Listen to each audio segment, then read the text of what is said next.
오늘의 말씀지기 김인재 간사입니다. 출애굽기 말씀을 통해 매일매일 많은 은혜를 누리고 계시죠?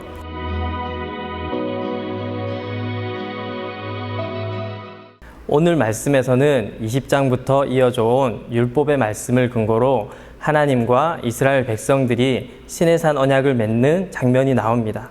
먼저 1절에서 11절까지는 하나님과 이스라엘 백성들이 언약을 맺는 과정, 또 모세와 아론, 그리고 아론의 두 자녀와 70인 장로들이 하나님을 뵙고 식사하는 장면을 기록하고 있습니다. 그리고 12절부터 18절까지는 모세가 하나님께서 직접 기록하신 율법과 계명이 적힌 돌판을 받기 위해 다시 시내산으로 올라가 40일을 머문 기록이 나옵니다. 자, 그럼 먼저 하나님과 이스라엘 백성들이 어떻게 언약을 체결하는지 살펴보도록 할까요? 언약의 체결 과정은 먼저 하나님께서 모세를 부르시는 것에서부터 시작합니다. 그리고 모세는 이스라엘 백성들에게 하나님께서 주신 모든 말씀과 율례를 선포하고 백성들은 여호와께서 말씀하신 모든 것을 우리가 준행하겠습니다 라고 응답합니다.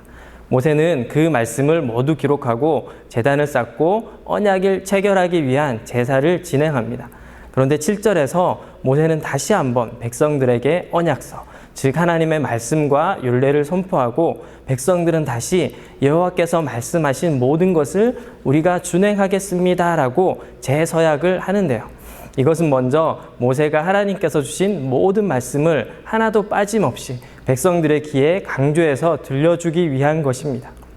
그리고 백성들은 모든 말씀을 준행하겠습니다 라는 고백을 통해 일시적인 순종이 아닌 지속적인 순종, 즉 계속해서 말씀을 쫓아 행하겠다는 단호하면서도 적극적인 의지를 표현하고 있는 것입니다.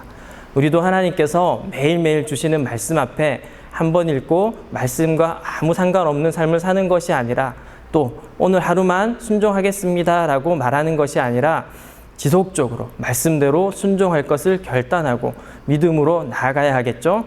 8절에서는 드디어 언약을 체결하는 장면이 나오는데요.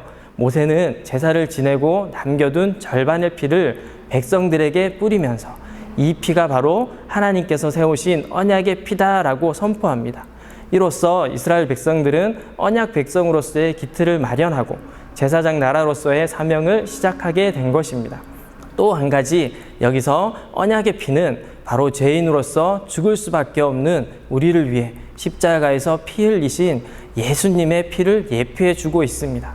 우리는 다른 그 어떤 것도 아닌 나를 위해 흘리신 예수 그리스도의 피를 의지해야 합니다.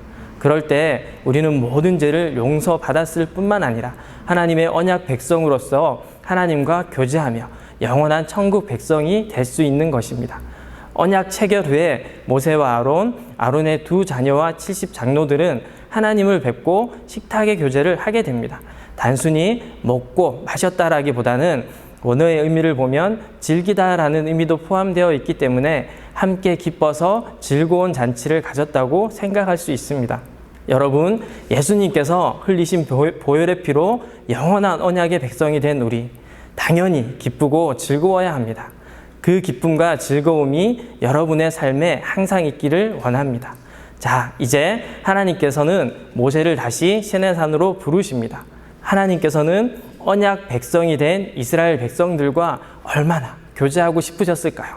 모세를 통해 율법과 계명을 친히 기록하신 돌판을 주시고 이제 25장부터는 성막에 대한 규례를 말씀해 주십니다.